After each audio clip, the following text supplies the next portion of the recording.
We are so grateful for the opportunity to hear from our distinguished panelists today as we engage in this session on trauma and resilience. Now to introduce our panelists, and you can learn more about them along with all of our program participants in the speakers section of the Whova app. Joining us first, we have Cynthia Eriksson. Dr. Erickson is Associate Professor of Psychology. No, she is actually a Professor of Psychology now at Fuller Theological Seminary and Chair of Fuller's PsyD program. She has done trauma training, research, and consultation in Liberia, Japan, Cambodia, the Netherlands, Spain, Guatemala, Uganda, and Jordan. Erickson's research is particularly focused on the needs of cross-cultural aid or mission workers, as well as the intersection of trauma and spirituality. Her most recent publication is an article entitled Pre-Deployment Mental Health and Trauma Exposure of Expatriate Humanitarian Aid Workers, Risk and Resilience Factors, published in Traumatology.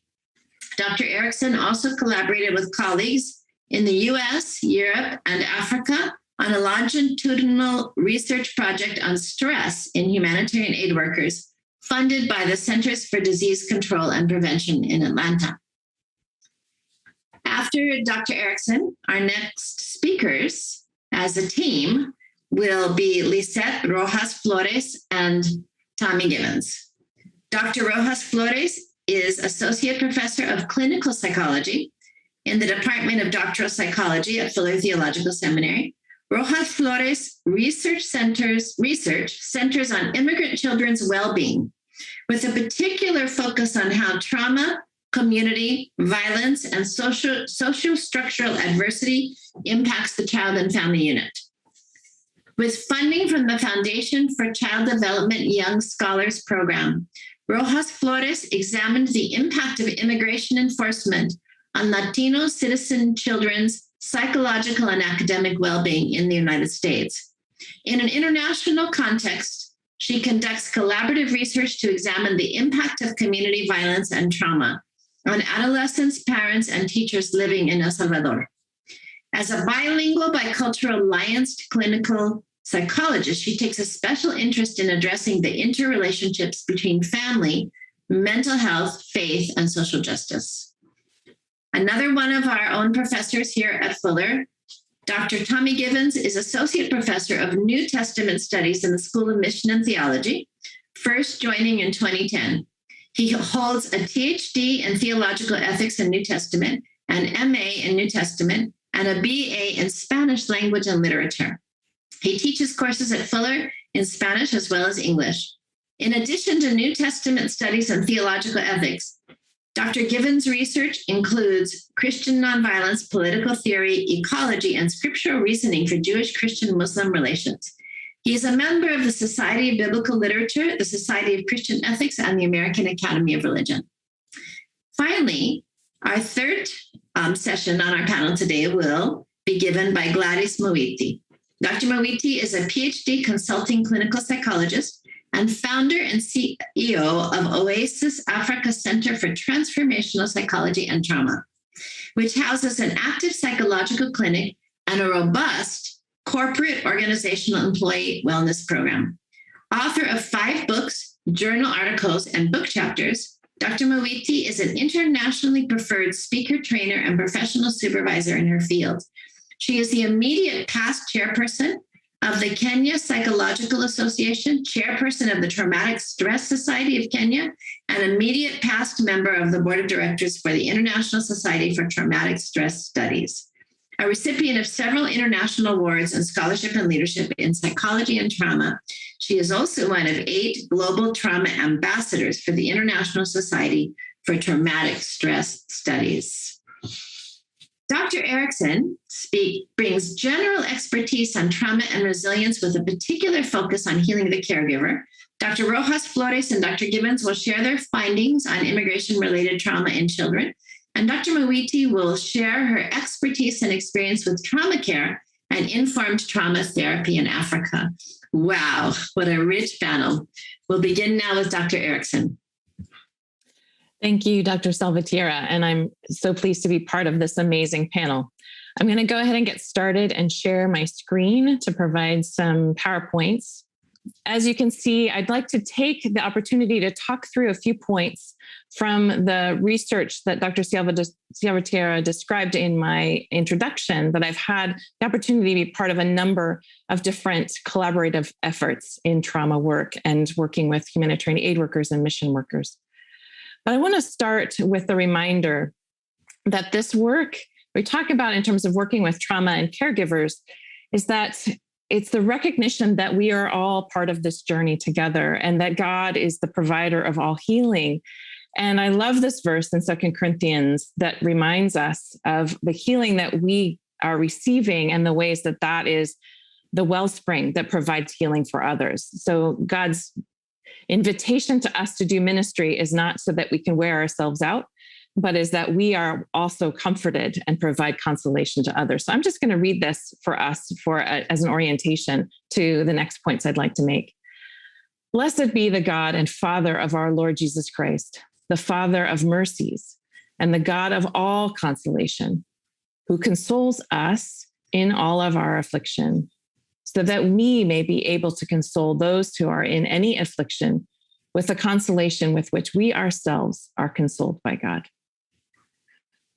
So that remembrance of God's consolation. All right. I also want to orient us to the kinds of things that we think about with staff care. And some of these stories may reflect for your own experience or maybe those that you're working with. But I wanted to read these two made up stories, but they reflect the experience of so many. Melody is a 35-year-old single woman of Northern European descent and American citizenship. She has been working in a faith-based NGO doing medical crisis response in various global settings for the last 10 years. COVID-19 required her to work many more hours, and she has started to question her sense of calling and describes feeling like her soul is tired to her friends. Juan is a 35-year-old Latino American who works with a Los Angeles-based immigration justice team that advocates for women and men in the local detention centers. He organizes weekly visits to the centers and aids detainees to make contact with legal services. He often experiences harassment from officials during his visits. He's noticed that he gets easily angered at home with his small kids, and he's constantly on edge when he's out of the house. So these are simple stories, but they remind us of the kinds of experiences that staff, of different organizations, of aid workers, of pastors and missionaries experience. And those kinds of distress can look like burnout, which is that emotional exhaustion or not feeling like you're accomplishing much, or feeling disconnected or cynical about the people and the work that you're doing. Or it can be clinical issues like depression, clinical depression, or anxiety, anxious symptoms. It can also be post-traumatic stress symptoms that we'll talk about some more. And also a reduction in our sense of our connection to God, or a reduction in our feelings of our spiritual vitality. All of those things are really common and things that we see consistently in those that are doing work in difficult places. And I think as we are recognizing where we are right now with COVID, so many of us are experiencing some of these pieces out of our own experience of the global pandemic and the trauma related to that pandemic.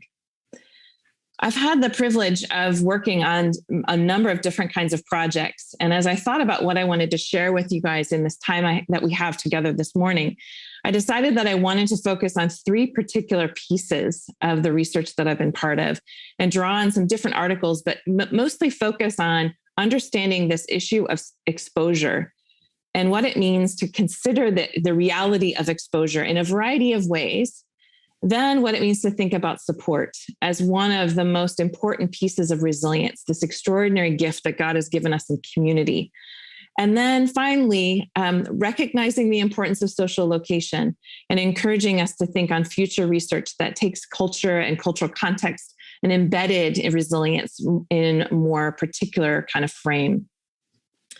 So as I move to these slides, you'll notice that I have a number of bullet points. I'm not going to read through all of the bullet points. The slides will be available to you also with the references, but I just want to highlight the research that's supporting some of the points that we want to make. So first, the idea of exposure. First, I want to acknowledge the reality that many of us come to do ministry work with our own experiences of childhood adversity. And that can be related to early experiences of parental divorce or separation, parental mental illness, abuse, physical abuse, sexual abuse, neglect. All of those things do impact our own stories, but they're not the end of the story.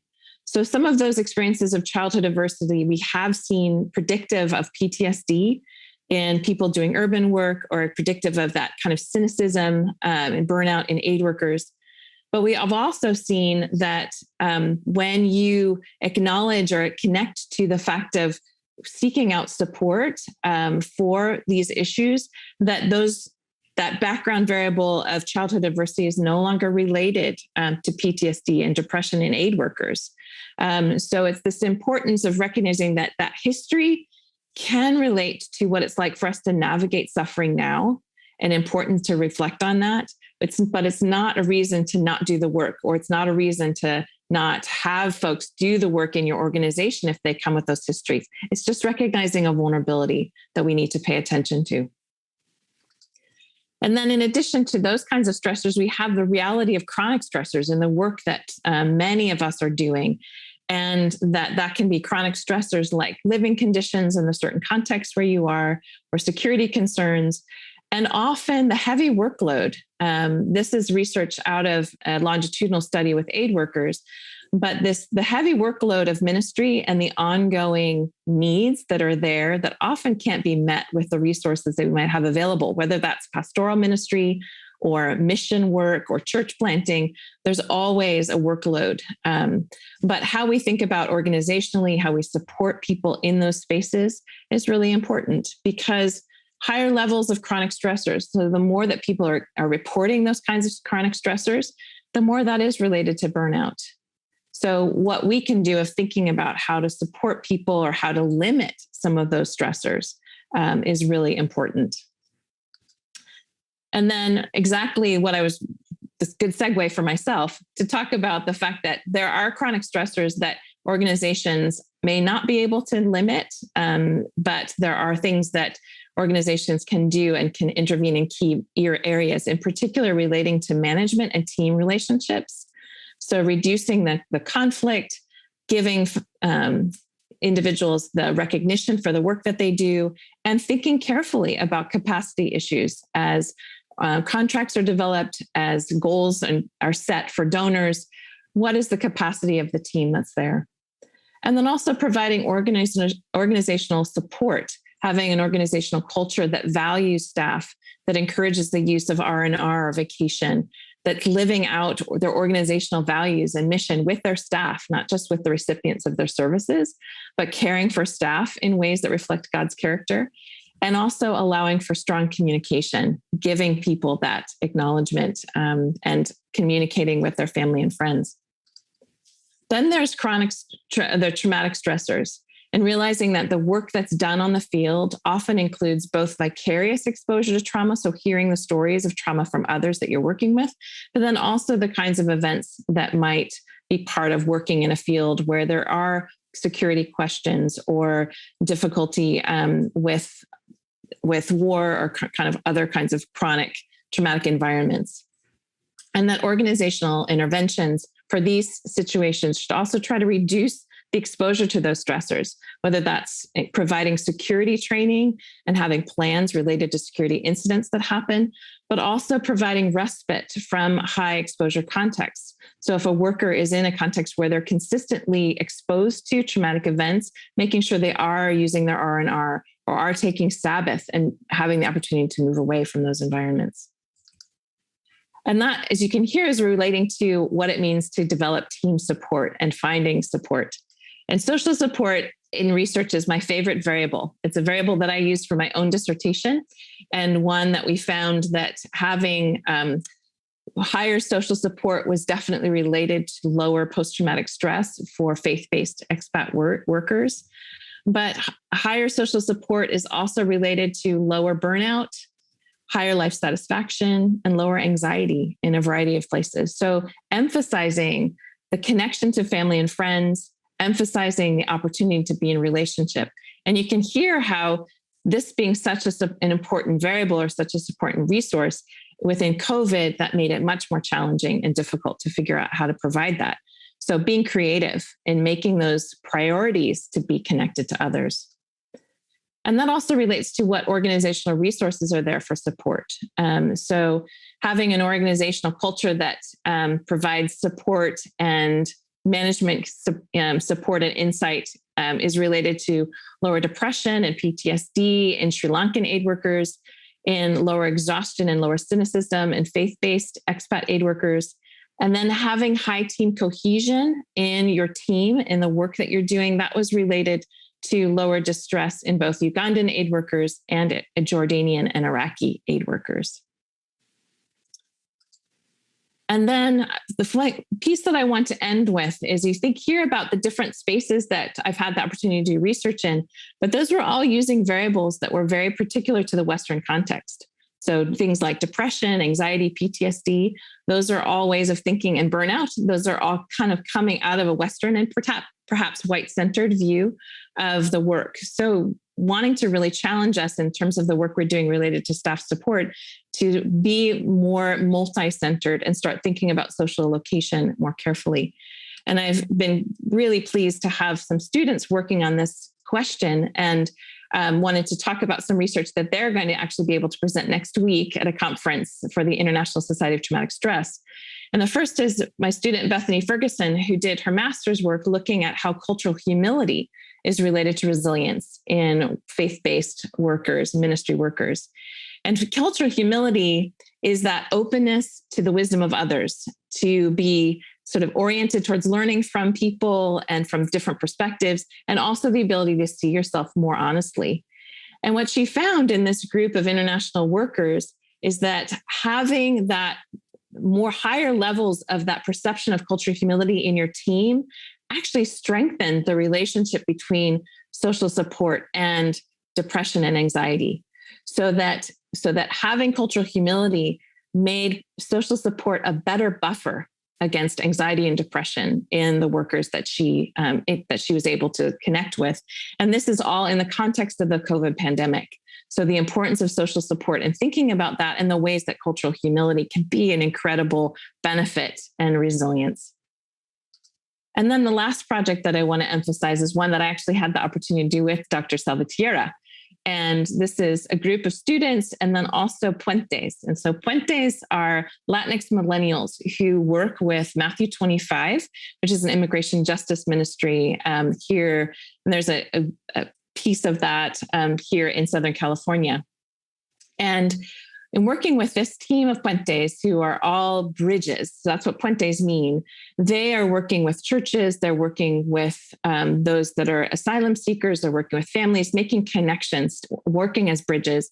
That creates its own type of trauma exposure, whether that's the racial trauma that they experience in different contexts of being treated negatively, their own experiences of racial trauma and discrimination, then also hearing the stories of others and knowing the stories of their own family members related to immigration trauma and other kinds of violence.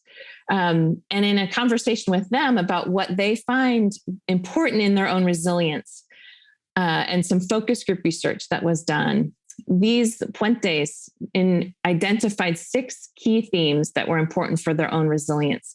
So I want to end with this reflection on what these key themes are. And for them, the important pieces were reclaiming. So reclaiming aspects of their own cultural identity and owning those that maybe have been separated off or maybe treated as negatively from the dominant cultural context.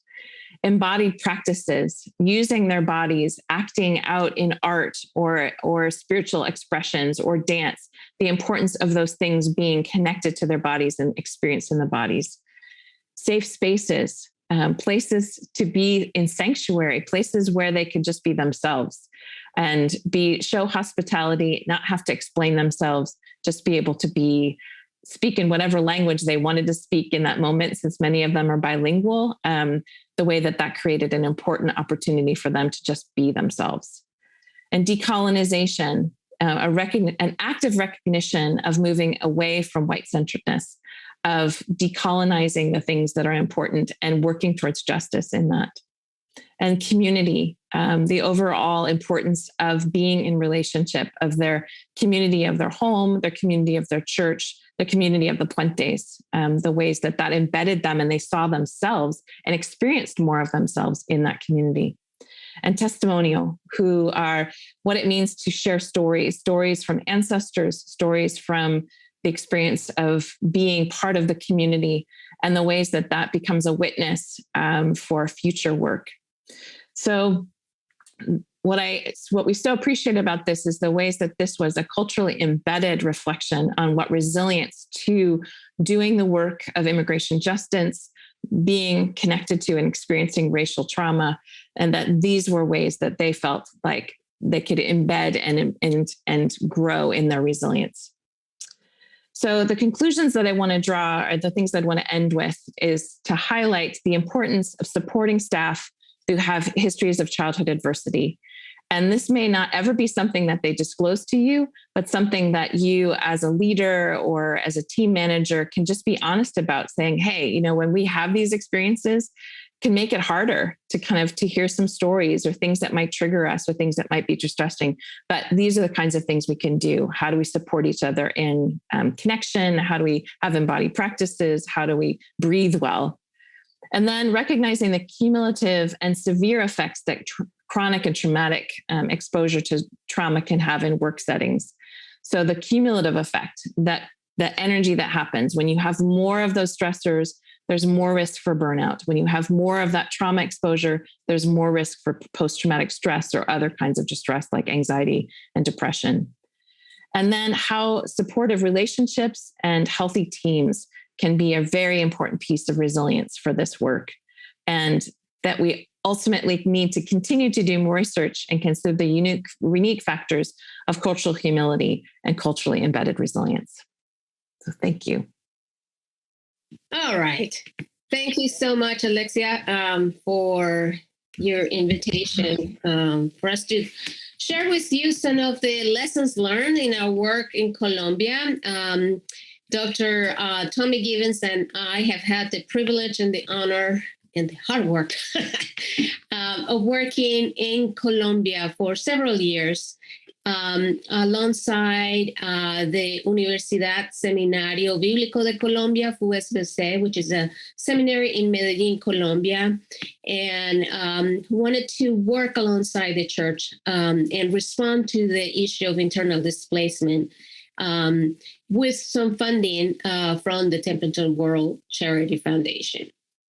So what I want to do today is sort of share quick snapshots of what we have done, some of the lessons learned from this work that continues, by the way. We are in the second phase of our program of research there and accompanying with churches in Colombia.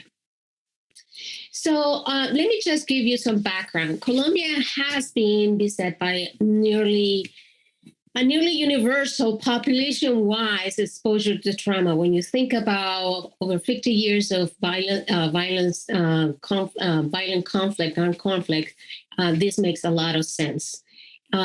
So due to political instability, armed conflict of more than 50 years, hostile occupation of rural lands, I could go on and on about some social problems.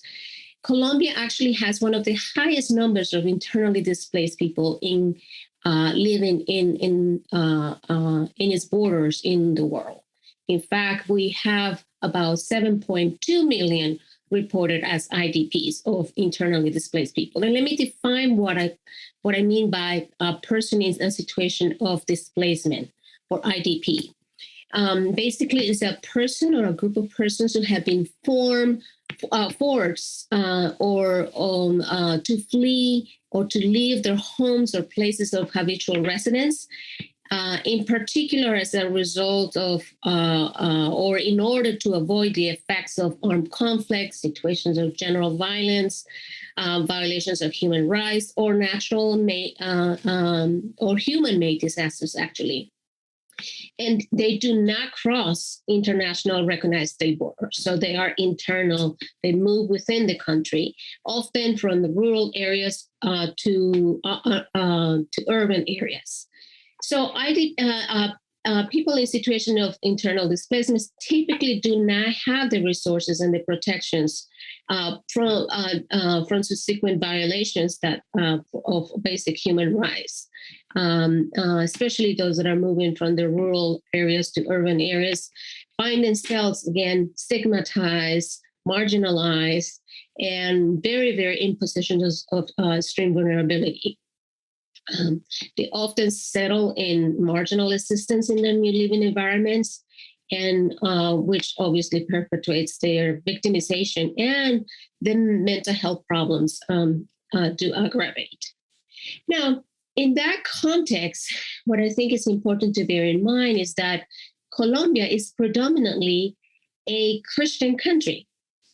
We have about 79% is self-identified as Catholic, and about 13% as Protestant, evangelical, and that sets the stage for an important need for the church to address this issue, given the large numbers of Christians and Christian communities in the country. In fact, what we find is that IDPs usually are very skeptical of government, of institutions, of any community-based outreach, because they have been burned in many ways, right? The problem is very complex, but nonetheless, one of the things that is consistent is that IDPs oftentimes prefer to and see the church as a safe haven, a haven where they can be heard, they can be supported, and they often seek immediate support from communities of faith in lieu of other government or other secular institutions.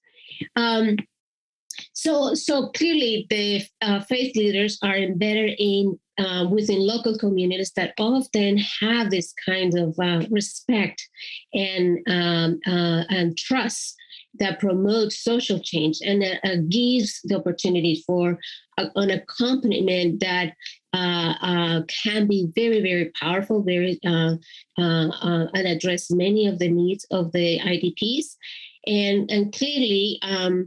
The Judeo-Christian communities have the core theme of the Old and the New Testament in regards to supporting communities like the IDPs in Colombia. So what we did based on this information, and also the communications that we have from folks working in Colombia, we developed a community participatory research program of many years. Like I mentioned before, this is data collected over 4 years, and now we're in a second phase, and the project continues. But what I am going to share today some snapshots of what we learned from those 4 years of trying to figure out what were the needs, coming from a community participatory research, and trying to understand the needs of the church. The project actually was entitled Integral Missiology and the Human Flourishing of Internally Displaced Persons in Colombia.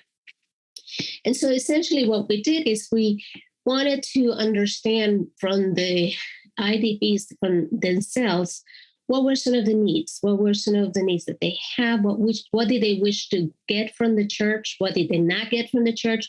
What was the most, the worst thing that they got? And what was the best thing that they got in terms of support from the church?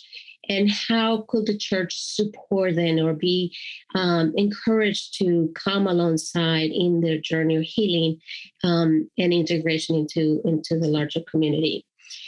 So we identify 6 communities in Colombia, both rural and urban, throughout Colombia, which, by the way, is a huge nation with many, many millions of people.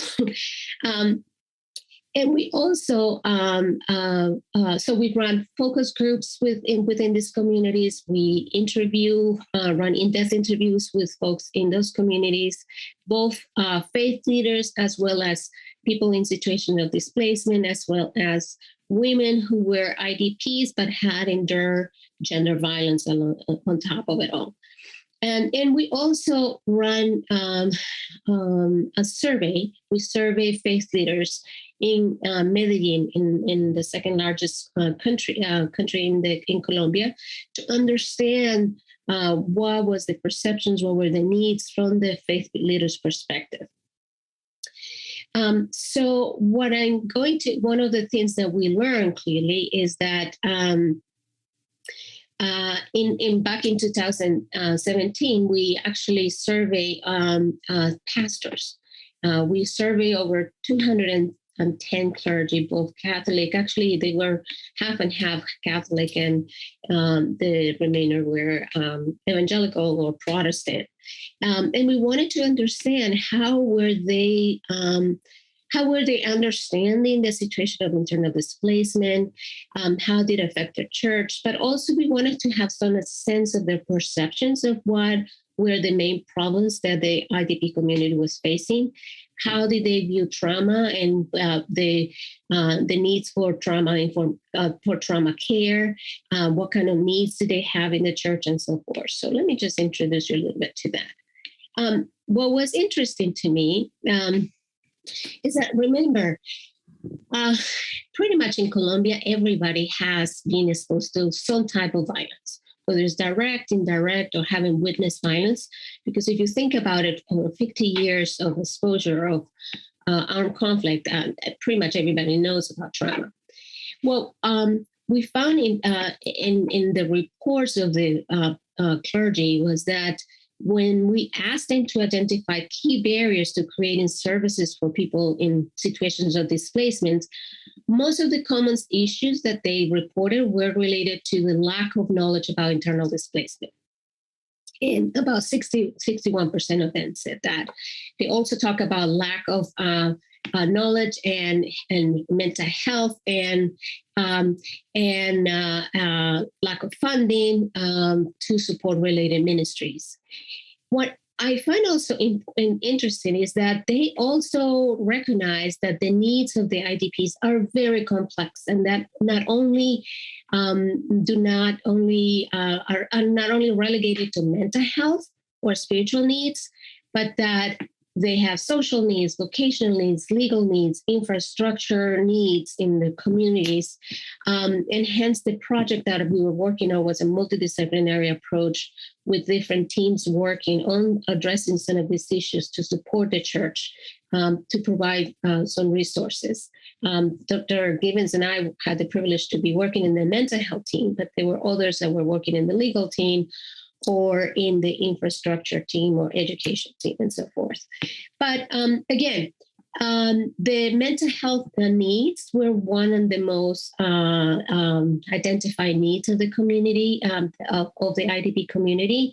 And the pastors emphasized, in fact, that the major cause of mental health problems in the IDPs, or 80% of them said that, were due to exposure to armed conflict and other traumatic events. So very aware of the exposure of trauma and the impact on mental health. But also they highlighted, about 79%, the lack of social support, what Dr. Erickson was mentioning about, that these folks in situations of internal displacement not only suffer from mental health and the sequela of trauma, but they also suffer tremendously for lack of social support. And so that's very important because the church has a clear understanding of what are the needs and related particularly to trauma and to IDPs. But they struggle when we start asking, okay, what is it that you're doing? So many of the churches were focusing primarily on spiritual needs and trying to promote some pastoral counseling, but with very little resources. And you begin to see some of the conflicts of some understanding of what's going on, lack of resources, and then trying to tackle the issues only from one vantage point, which created a lot of, challenge and confusion, and a recognition that they needed to be trained. They needed to understand more how to address this complex issue of trauma, using their spiritual acumen, but also trying to bring in some basic knowledge about mental health, and particularly how to care for folks that have been affected by trauma. Just to go quickly on this, out of all the themes that, another thing I want to emphasize here is that when we surveyed the pastors in terms of how they were coping, both regarding to their own mental health, whether they experienced trauma exposure, PTSD, trauma themselves, depression, and so forth, we did see that they were actually quite resilient. They were this sample of 210 pastors were quite resilient. But remember, being resilient doesn't mean that you don't hurt from your past experiences, and that you need to care for yourself. And so, in fact, what we found is that about a little over 10% of the faith leaders needed some treatment actually for post-traumatic stress. And some of them also experienced major depression in the time that they completed this information, and that they were themselves exposed. There was a big majority of them that were exposed to humanly perpetrated violence in their lives and in their work. And many of them were also experiencing high levels of burnout. Some of the issues that Dr. Cynthia was explaining before in the context of their ministry and in the context of where they're serving and the community they were serving. So putting it all together, putting all that information that we received from the pastors to our survey data, from focus groups across the nation in 6 different IDP communities for interviews and all of that, what we really came up was these principles of trauma care. I mean, they just said it, they didn't have the theory, but it supports the trauma-informed care needs, that they needed to provide safety for the IDPs, not just in spiritually, but in other contexts, and not just for the IDPs, but for themselves, the ministers, the clergy. Connection, the need for connection, and the need to support the management of the strong emotions that are evoked due to trauma, to this displacement, to horrific experiences that they had experienced, both the IDP and also the ministries, and the need to promote hope, dignity, and intercession, or call it advocacy, or call it prayer. The need to be very active in communicating that I'm coming alongside with you, not just praying for you, but actually trying to build you up and foster dignity and hope in you. So with that information, we developed materials for the church in Spanish from the ground up to support specifically the faith leaders in understanding trauma, how trauma impacts the church, as well as how trauma impacts their ministry and themselves, and the need for self-care. These were materials were created alongside our dear theologian in residence, Dr. Tommy Gibbons. So the push was for psychologists, experts to really translate our knowledge and our practice in lay terms that the church can actually embrace and move forward. If you're interested in finding more about this project, you're welcome to look at the Faith E-Displacement website, and you'll see the link on the bottom of these resources, where you can find more about the project that I'm talking about and have access to some of the resources that we have created. I'm going to stop here because Dr. Tommy Gibbons is going to continue to unpack some of the lessons learned in this project. Again, the main ones is that we need to provide support to those exposed to trauma, not only IDPs, but also to faith leaders. They need to have supports to continue to process how their faith and spiritual struggles may impact their work and daily life and their ministry, particularly when they're working in violent contexts. That faith leaders also need resources, specific resources, and deep training and more in-depth training about trauma and mental health, and in understanding how spirituality is very related with psychological well-being in the context of trauma. So these are lessons learned that apply both to to the clergy, but also to persons in situation of internal displacement. Dr. Givens. Thank you, Lisseth. Great to be with you all. Thank you. I'm going to just use a couple minutes here because I want to make sure that Gladys has some time, and we want to consider your questions that you might have. I see that some of them are already coming. Let me start, though, by saying that working with Lisseth and others in Medellin, Colombia was an important opportunity for me to learn and practice the cultural humility that Cynthia was talking about, because the context was so different from my own, and some of my own assumptions, I think, were exposed in the interactions that we had with the pastors that Lisseth was describing. So if you'd like to hear more about that, I'd be happy to elaborate in the Q&A. But just to speak briefly here about some of the highlights that came from our interaction with both faith leaders and internally displaced people themselves, and then found their way into the materials that we developed to help local faith leaders and internally displaced people try to find some paths for healing, for learning, some education, and of course, finally, just some healthy integration of internally displaced people in new communities that they had found themselves driven to because of what they had endured in their own places. One of those themes, I think, was dealing with a sort of problematic spirituality of triumphalism. And so often in the Christian tradition, there is a lot of talk about our victory in Christ, everything that God has done for us, the security of our life in Christ.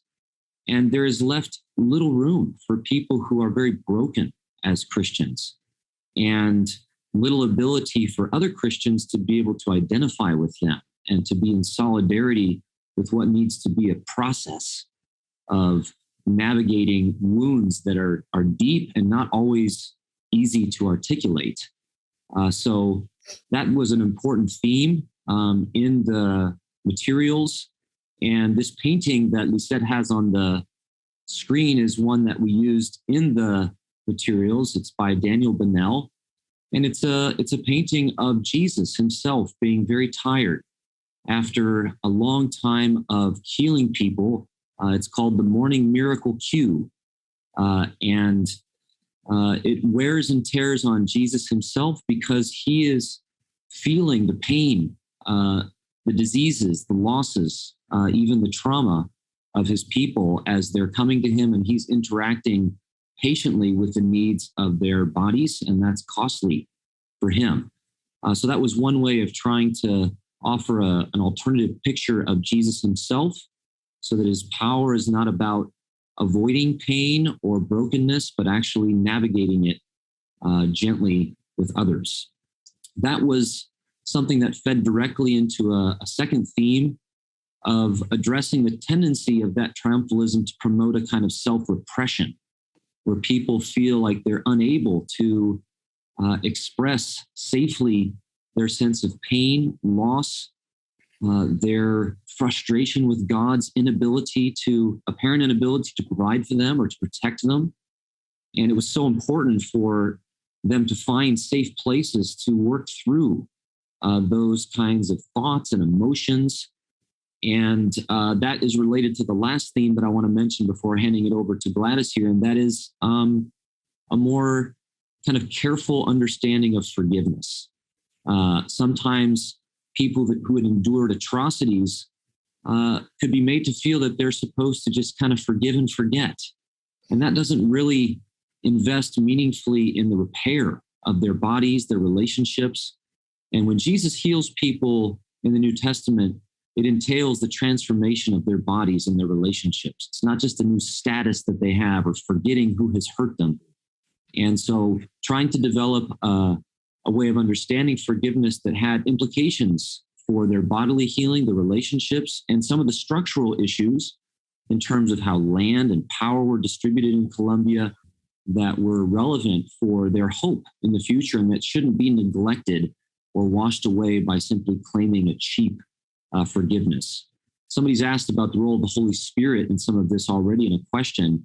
And I'd say one of the main roles of the Holy Spirit in these two themes that I've talked about is empowering communities to face the consequences of death and wounds that are sometimes frustrating and even shameful together, as opposed to running away from one another because they're not fitting the ideal of Christian success that they had perhaps come to those encounters with. Thanks again for your attention. And Gladys, I'm happy to hand it over to you, or maybe Alexia, you're going to give us a transition. Thanks. Okay, so there are many questions about the church. Can the church become a safe place? How can the church stand with the suffering? And so I'm going to be asking big questions here because the need is huge. So how can the church actually become a place of resilience, a place of comfort, like Cynthia talked about earlier on, consolation? So that's the question we are trying to ask here.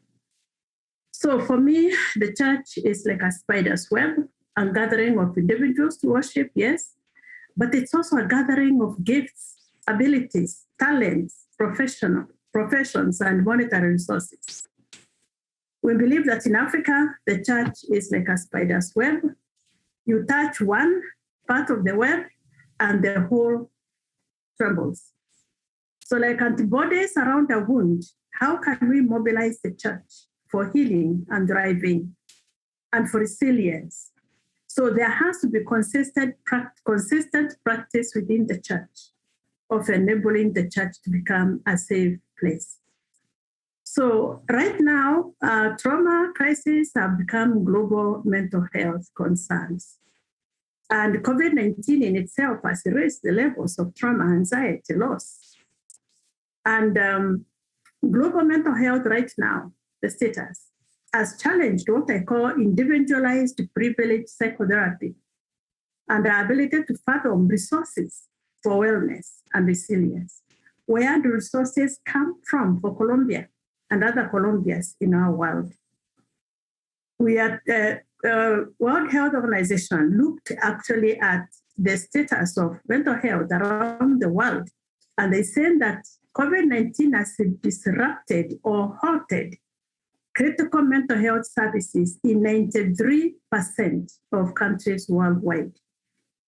So there's a whole ripple effect of helplessness and crime and whatever that has come from the COVID-19 situation.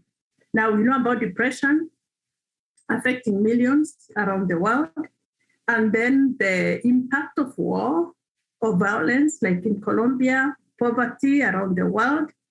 This has all increased the prevalence of depression among many households. For example, a study done in Centro Nigeria, they realized that the poorer the household, the higher was the level of corruption, both among the heads of household and the dependents as well. Now we know that depression is common in the Christian community. The church is not that place where there is no pain and no suffering. And the question here is that the poor diagnosis that we have for treatment, and also Christians' general lack of faith, and also the presence of sin and brokenness, can the church become a safe place? And how can that happen? Challenges in times of trauma. How can the church become a place where stigma is reduced? A place of encouragement, igniting hope, releasing gifts for counseling, and mobilizing resources. And as I said earlier, The church is a gathering of those resources. How can that happen? Now, I again mentioned Cynthia's passage in 2 Corinthians 1:4, comfort those in any trouble with the comfort or consolation we have received from Christ. And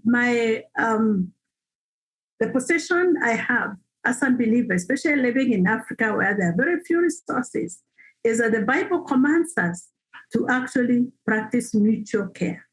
It is a covenant obligation and a mark of belonging to God.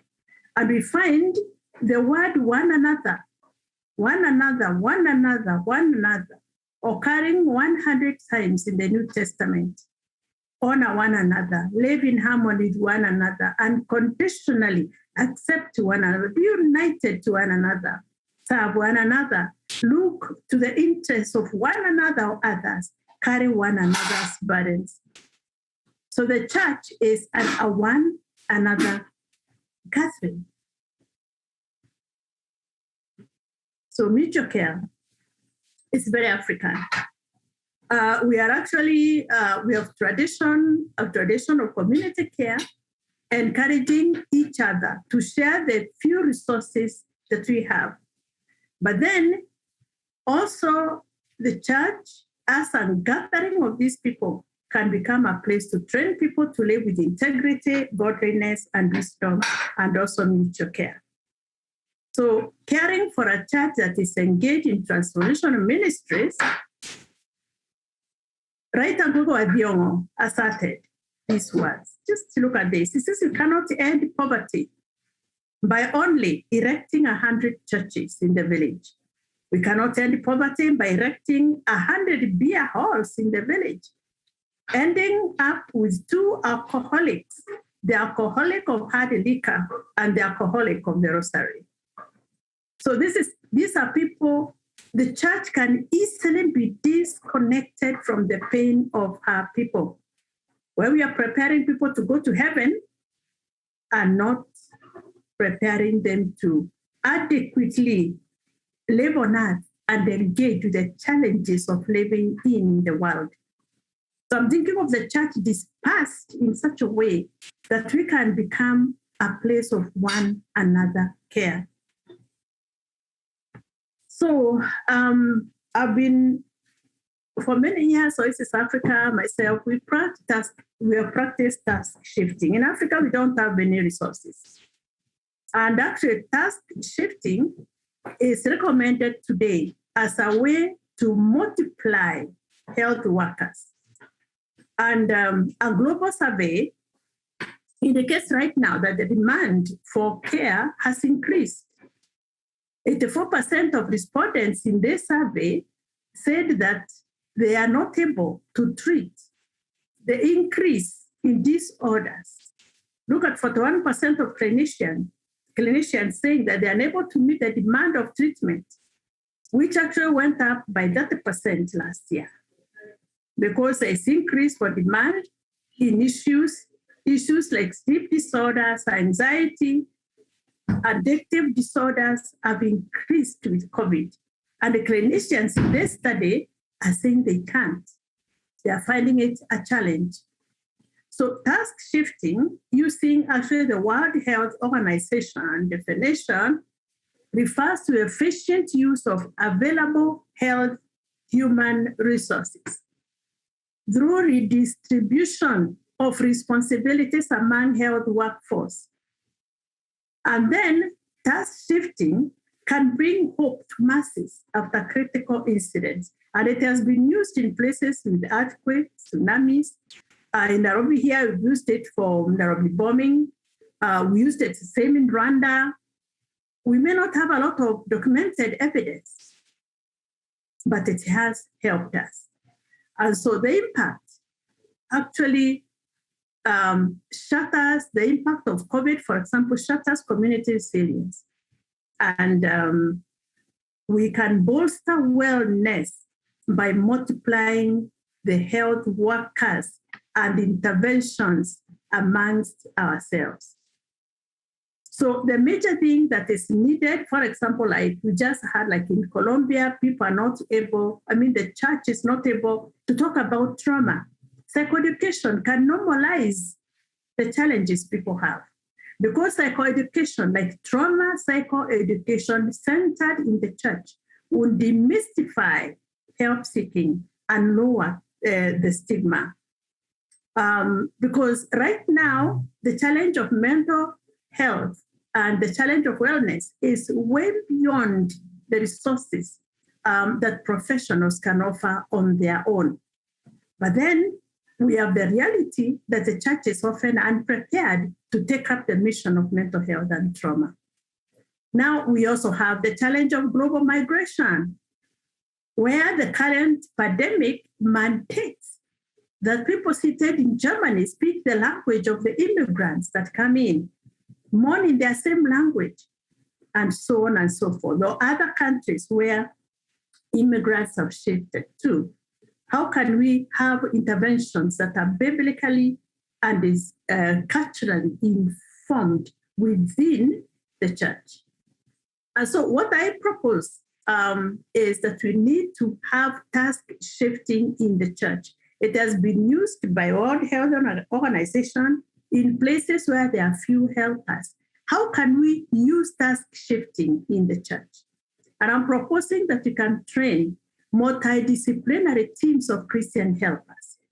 These are members seated in our congregations across the world. There are counselors there. There are psychologists, there are psychiatrists, clinical social workers, teachers, theologians, the laity themselves, and other worshipers. Now, we know that many Christians tithe 10% of their income. And I'm convinced, and I've seen it work in churches here, they can also tithe 10% of their time to serve the church in church-based healing programs. We have the capacity to organize teams around a counseling ministry in the church. And within these teams, there are professionals who can offer professional supervision, even to laity who are encouraging one another. There can be peer supervision, group peer supervision, where a team of helpers, for example, working with traumatized young people, sit and talk about their experiences and they pray for each other. There can be continued education, where people are trained and retrained. And so what I propose in task shifting in the church, in the church vicinity, in the church programs, is the first thing we need to do is actually have a preparatory phase. Establish the need and means of mobilizing the church to care and counsel. Use mental health professionals in the church. Their gifting is in mental health profession, and they see many of them receiving help from everyone, but not having work to do. Number one is train the whole church in basic skills of encouragement, mutual support, and the counseling micro skills. We are very poor listeners, as you know. Many people don't know how to listen. We would rather preach a sermon to someone who is hurting than listen to their story. Level 2, I work in levels. Level 2 is train lay counselors and program coordinators. So people who can give their time to become lay counselors. Lay means they're not professional, but they're in their own professions of nursing, education, social work, and theology. Give them basic skills in sitting, for example, with a troubled mother of a child who has gone missing and listening to the mother and guiding them to help. It's like the psychological first aid. That's what you use here for lay counselors. Meet the people at the point of their need and guide them to sources. And then level 3 is professional counselors in a congregation. How can they learn to more and more to work within the church, to offer supervision to those who are working within the church, to integrate their faith and practice? Many professional counselors, that is psychologists and so on, many of them only have academic training, or they may have professional training, but then they don't have integration.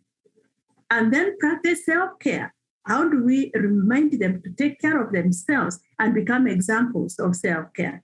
And then clarify the referral process. Where levels 1 and 2 know, they can refer to level 3. That is, level 1, sitting with a woman who is depressed, encourage them, but then suggest, would you see the psychologist who comes on Wednesday to tithe their time for 2 hours working in the church?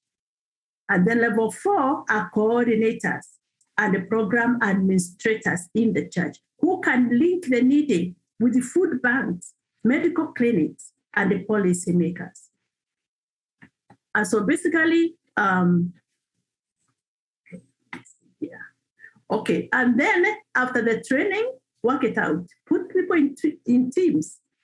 Level 2 and 3 helpers can be placed according to the needs in the family, the needs in trauma in the church, the needs among the youth. And then we have multi-level supervision going on all the time. Where level 3 are supervising everyone, and they're sitting with them on a weekly basis. What are you guys doing? What challenges are you finding? And reminding people to actually remember their limits. You don't work beyond your limit. You refer to the next level. Now, emphasizing clergy care. Cynthia shared deeply about helping and working with church workers so that we support them. A lot of ministers in the church, like with COVID-19, are actually almost burning out. So can the church, where we have these professional counselors and professional teams working, also work with the clergy and assist them? And then in task shifting, their mechanics of care. Program evaluation needs to go on all the time. Supervision, continued education needs to go on all the time. Team meetings, where level 4 coordinators bring people for various meetings, guided by the professionals, incorporate lessons that are learned to the ongoing program, and then mobilize resources. We have just mobilized human resource, but then there are other resources required: food banks, running errands, stationery, and so on and so forth. Now, there are limitations to this model. It's not all that glorious. Ego clash and competition has been recorded where task shifting has been used. And I've just said people should recognize their limits and actually empower one another to stay at their level and work at their level. There can be more practice, omissions, and compassion fatigue. And even, of course, confidentiality needs to be taken care of. And then weak evidence of program effectiveness. I've talked gloriously about this, but World Health Organization believes that the deficiency of evidence should not become an excuse for not implementing an urgently needed policy and the programs. Researchers seated in these teams can help us come up with evaluation programs for evidence-based practice. And so the summary here is the reality is that you have a global trauma. We need to think outside the box. Historically, this is a saying I found with this lady, Arundhati Roy, and I'll read through it. Historically, pandemics have forced humans to break with the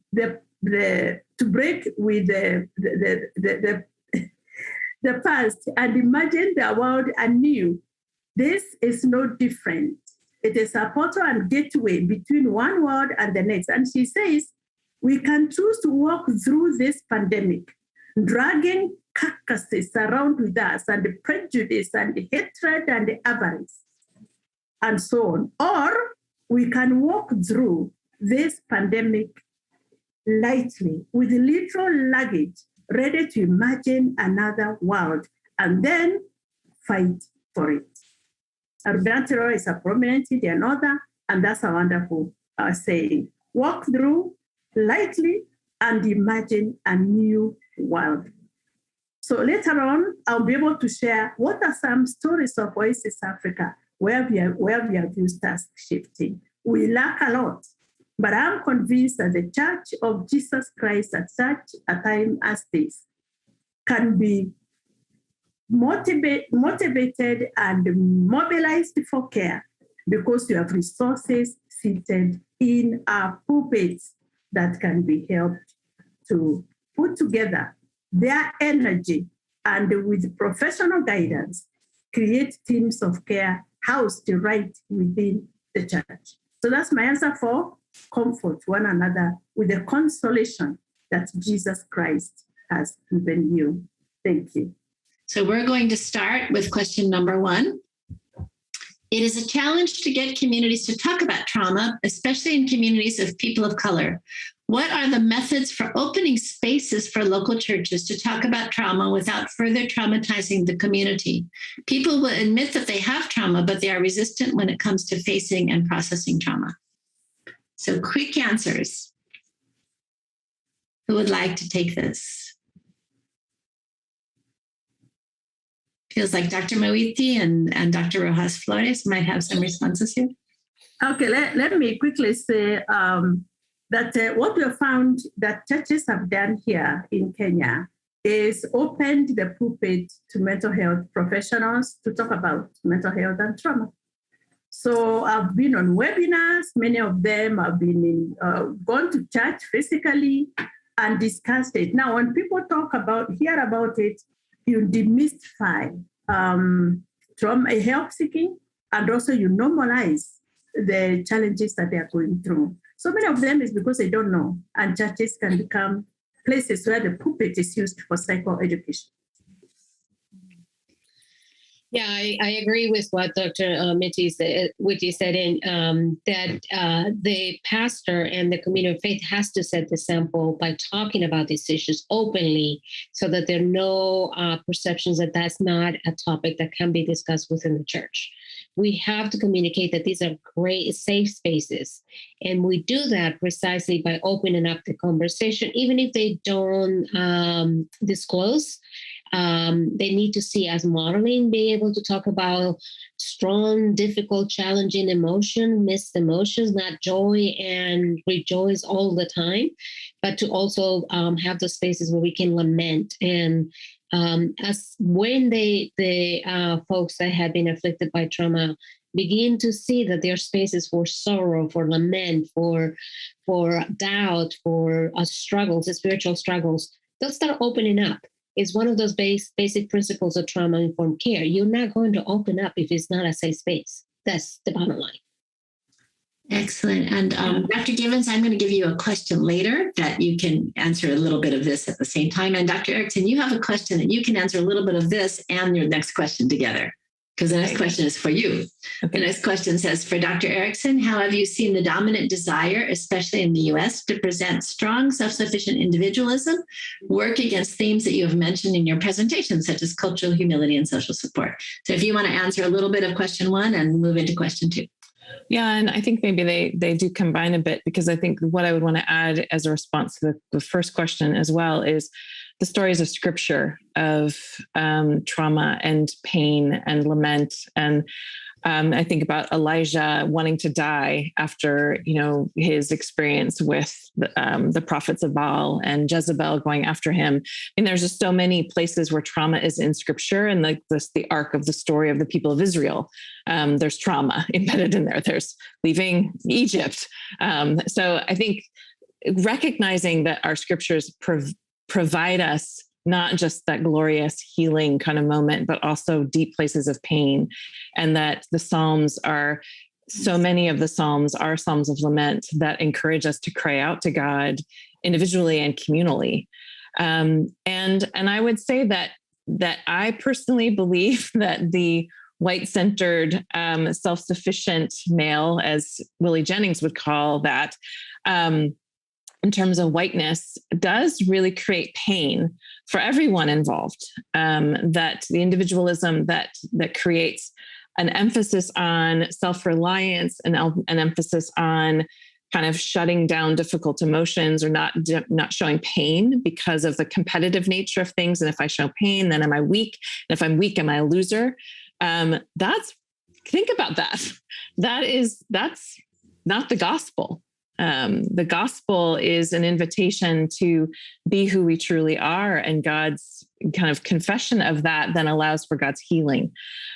So I do believe that an emphasis and a cultural emphasis on individualism and self-sufficiency, and if we take that into our ministry settings, that means that we end up in situations where we're isolating as the minister or as the aid worker or as the missionary.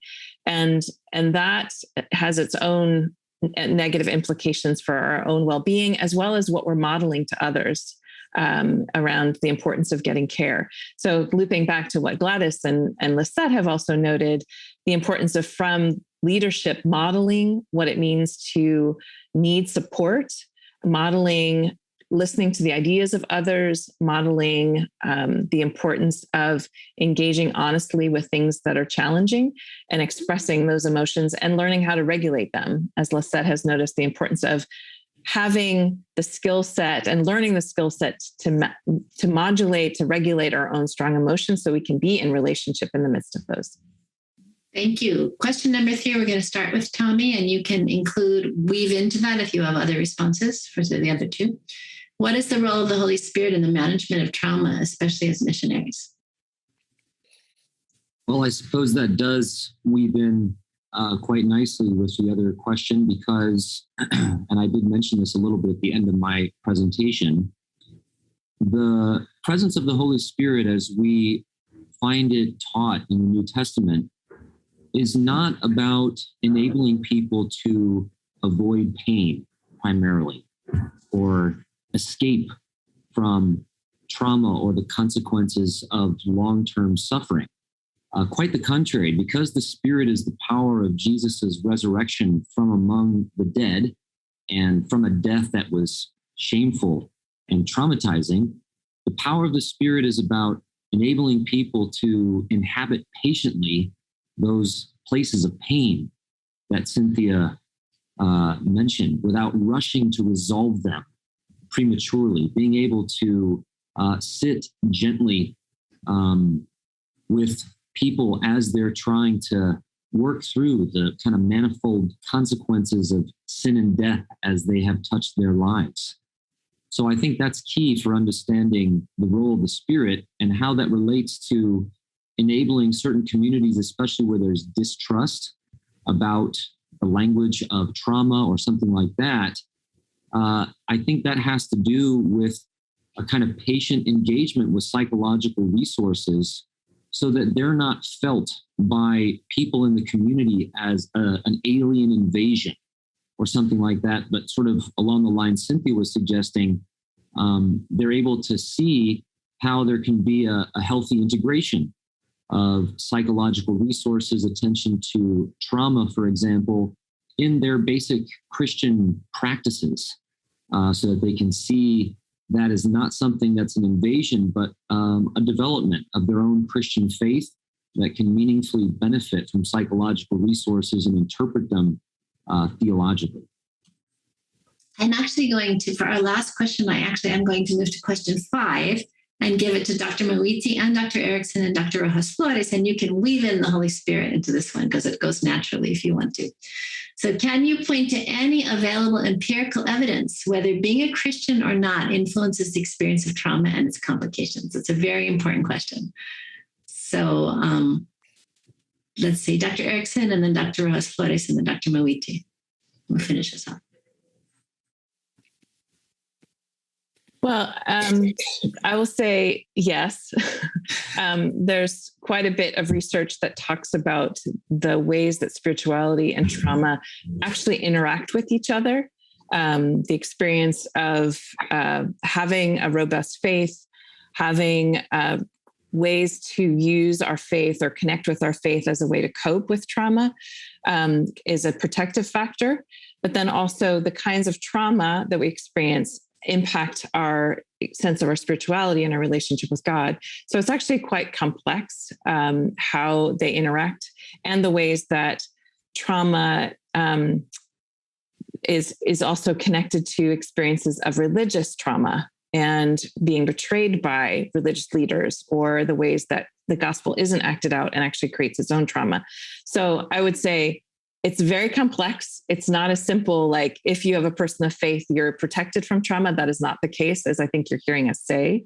But what it means to walk with Christ in the midst of these and this power of the Spirit to create that safe space and be gentle with ourselves and others is really important. Okay, Dr. Rojas-Flores and then Dr. Mwiti.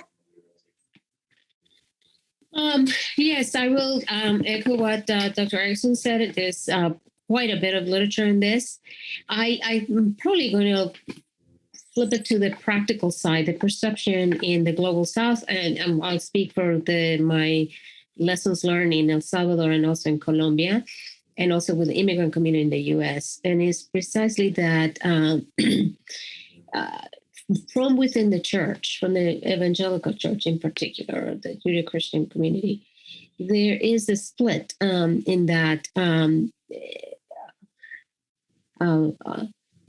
many faith leaders believe that talking about addressing psychological issues like trauma, it does not quite belong to the church because it, by association, is connected to psychology, a secular practice. So I think that addressing sort of what you were mentioning, Dr. Erickson, in terms of the different messages that we have from research is precisely what we see within the church, is this fear of psychology as not being part of not being biblical enough. And so I think we have to, what highlights for me is really helping the church understand all truth as God's truth, and our disciplines bring truth and tools precisely to address this issue within the church, because otherwise what is well documented to be a resource, a support, a main source of healing in protection and promotion of resilience in the context of trauma turns out to be the opposite, right? Because of the position of the church as being afraid to utilize some of the tools that we know are very effective and very powerful, and sort of the learnings that we have about how healing comes about in relationships and providing support that comes from disciplines like psychology and mental health in particular. So I just wanted to highlight that because there is, in fact, a lot of research showing this kinds of complex situations. Dr. Mwiti. Yeah, I take seriously the words being a Christian. So you're talking of individual resilience and standing strong in times of trauma. Now, for us in Africa, we don't have lots of clinical psychologists and mental health, whatever, and empirical studies. But one thing people have is faith. Faith in a God who is present with them in times of trauma. Now, the Bible is full of stories. And so Christians in Africa go there.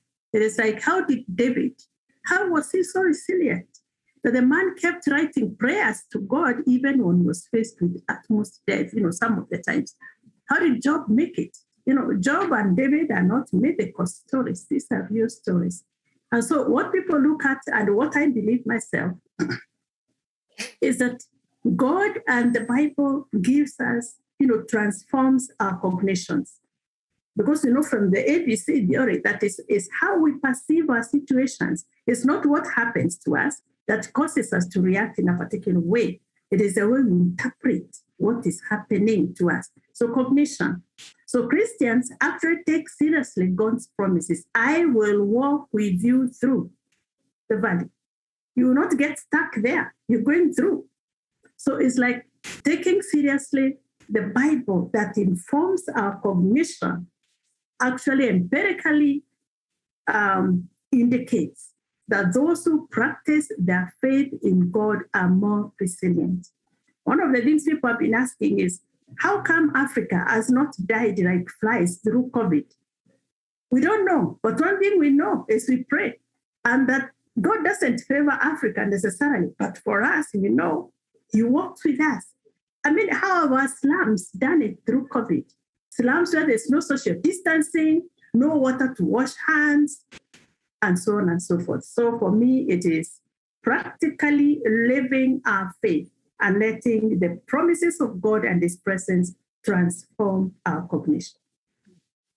Wonderful. Well, we've just been informed that we have a couple more minutes unexpectedly. So there is one more question that I'm going to raise, but I do want to acknowledge first and celebrate that we have over 200 people in Ghana who are also part of this session, listening to this session at the Accra node. So the last question is, how can talk therapy promote church growth and the health of the members? And this is the context that this person is speaking from. The COVID-19 situation has distanced people and worsened the interaction between one another. As I teach, recently I've noticed that students are shy and not able to initiate discussions in the class. I wonder if talk therapy can be a solution. So let's just open this up to any of you that want to respond. So it's the role of talk therapy in trauma. What do you think of that? Let me share our experience here from my organization, Oasis Africa, is that beginning of last year, we shifted all our services to teletherapy online. And we got trained in cybersecurity and what have you, so that our therapists could actually use an online program for notes and everything. Now, what we have found is people are so comfortable with teletherapy that people prefer, like when COVID goes down, I know that some people will say, I just want to go online. So it has helped many people come, and we're seeing more and more people able to sit in their homes, open their computer or their telephones and talk.